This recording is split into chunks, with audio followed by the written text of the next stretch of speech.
በደቡብ ምዕራብ ኢትዮጵያ ሕዝቦች ክልል የክልል ተቋማት ሚዛን ማዕከል ብልጽግና ፓርቲ ህብረት ሁለተኛ ዙር የአባላት ኮንፈረንስ በተካሄደበት ወቅት የክልል ተቋማት የሚዛን ማዕከል ህብረት ሰብሳቢ አቶ ጸደቀ ከፍታው እንደተናገሩት በባለፉት 6 ወራት በአባላቱ በጥንካሬም ይሁን በጉልህ የተከናወኑ ተግባራት መገምገም መቻሉን ጠቁመዋል። በተለይም አባሉ በፓርቲም ይሁን በመንግስታዊ የስራ ተግባራት ግንባር ቀደም መሆን አለባቸው ያሉት አቶ ጸደቀ የተሻለ አፈጻጸም የተገኘባቸውን በማስፋት በጉልህ የታየባቸውን የእርምት እርምጃ በመውሰድ ለማስተካከል ከአባሉ ጋር መግባባት ላይ መደረሱን ተናግረዋል። በ6 ወሩ የተከናወኑ በጥሩ ጎኑ የተወሰዱ ጎልብተው መቀጠል ያለባቸውን ጉዳዮችን በመለየት ቀጣይ አቅጣጫ አስቀምጠናል። በድክመት የተገመገሙት ፈጥነው እንዲታረሙ ከአባሎቻችን ጋር ተግባብተናል። አባላት እንግዲህ ግንባር ቀደም ተልዕኮ አላቸው። በአፈጻጸሞቻቸው ፊት መውጣት አለባቸው። በአገልግሎት አሰጣጥ ፊት መውጣት አለባቸው። በአጠቃላይ በመንግስታዊም ስራ በፓርቲም ስራ የሚጠበቅባቸው ኃላፊነት ድርብ ነው። በቀጣይ እቅዳቸው ትኩረት የተደረገባቸው ነጥቦችም ሲያነሱም ከ3 ወራት በኋላ የሚደረገው 7ኛ ሀገራዊ ጠቅላላ ምርጫ ፍጹም ሰላማዊ ዲሞክራሲያዊና ፍትሃዊ ሆኖ እንዲጠናቀቅ ተፎካካሪ ፓርቲ እኩል ተፎካካሪ ሆኖ እንዲከወን አባሉ ከራሱ አልፎ በቤተሰብ ደረጃ የሚጠበቅበትን ኃላፊነት በተገቢ እንዲወጣ ከወዲሁ መስራት እንዳለበት መግባባት ላይ መደረሱን ተናግረዋል። ሀገር በሚቀጥለው ከ3 ወር በኋላ የምናደርገው ሀገራዊ 7ኛው ሀገራዊ ምርጫ ነው ልዩ ትኩረት የሚፈልገው።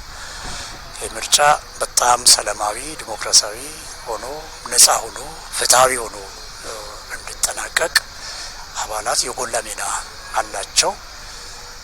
በሰላሙ ረገድ በእኩል ተወዳዳሪዎች እኩል እድል አግኝተው ተወዳድረው የፉክክርና የትብብር መንፈስ ዳብሮ ሁሉም የፖለቲካ ፓርቲዎች የሚመሰክሩት አይነት ምርጫ ሀገራችን ውስጥ ተፈጽሞ ሀገራችን ለሌሎች ሀገሮች ለሌሎች አፍሪካ ሀገሮች በምሳሌነት የምትወሰድ እንዲሆን ከአባላቱ የሚጠበቀውን ነገር ቆጥረን ሰጥተናቸዋል። ከህብረቱ አባላት መካከል አቶ ሹሺ ጃጂን አርካና አቶ አብዮት አትሞ እንዲሁም አቶ ጌትነት መንገሻ በኩላቸው በ6 ወር ውስጥ በፓርቲ የተከናወኑ ተግባራት መገምገም መቻሉን ጠቁመው በጥንካሬ የተገኙትን በማስቀጠል በጉልህ የታዩትን በማረም ለቀጣይ ተግባራት አቅጣጫ መቀመጡን ጠቁመዋል።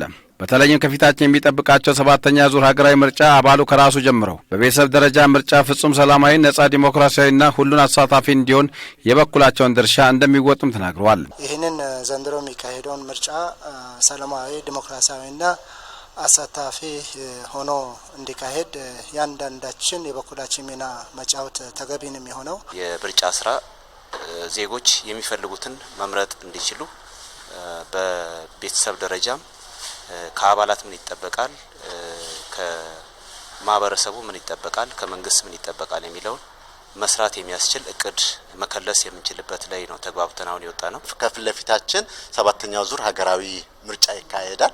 ሀገራዊ ምርጫ በሚካሄድበት ወቅት እንደ አባል ደግሞ የአባል ግዴታዬን ምንድነው የሚለው ነገር ላይም በሰፊው የአመራሩም የአባሉም ኃላፊነትና ግዴታን በአግባቡ ቀርቦ ውይይት ተደርጎበታል። አንዱና ዋነኛ እንደ ፓርቲ 2 ግቦች አሉት። የመጀመሪያው ግብ ምርጫው ሰላማዊ ተአማናይነት ያለው ዲሞክራሲን የሚገነባ ምርጫ መሆን አለበት ነው። ሁለተኛው ደግሞ በውጤት የታጀበ መሆን አለበት ነው። ስለዚህ በህዝቡ ዘንድ ቅቡልነት ያለው ፓርቲ መንግስቱን እንዲመሰረት እንደ አባል የአባልነት ሚናችን መወጣት አለብን። እዛም ባለፈ ለአካባቢ ሰላም መጠበቅም የበኩላቸውን ድርሻ እንደሚወጡም ነው የተናገሩት። አካባቢ የራሱን ሰላም መጠበቅ የሚችልበት በየሰፈሩ በምርጫን መሰረት ምክንያት አድርጎ ሊያደነቀፍ የሚችል ኮሽ የሚል ካለ በአደረጃጀት ያንን የመጠበቅ ሌት ተቀን ሮንድም ተመዳድበው ይጠብቃሉ። ሌባም የተለያዩ ህዝብን የሚያሸበር ነገር እንቅስቃሴ ምልክት ሳይ ለጸጥታ አካል ጋር ተቀናጅቶ አካባቢን የመጠበቅ ኃላፊነት ይወስዳል። ኖሩ የማህበረሰብ አቀፍ ውይይቶች ላይ ሰላም እንዲኖር በማድረግ ከሁሉም በላይ ሰላም ሲኖር ነው ሀገር ሊኖር የሚችለው። ስለዚህ ይሄን ታሳቢ ያደረገ መድረኮችና የተለያዩ አጋጣሚዎችን በመጠቀም እንደ አባል ግንባር ቀደም ሆኖ መወያየት ያስፈልጋል የሚል ሀሳብ መስጠት ያስፈልጋል የሚል አስተያየት ነው ያለኝ። በአካባቢያችን ብሎም ደግሞ በክልላችን ሰላማዊ የሆነ የምርጫ ስርዓት እንዲሰፍን ባላንስ በሆነ መልኩ ውጤታማ ምርጫ ስርዓት እንዲኖር እንደ አባልነት ኃላፊነትን ይወጣል።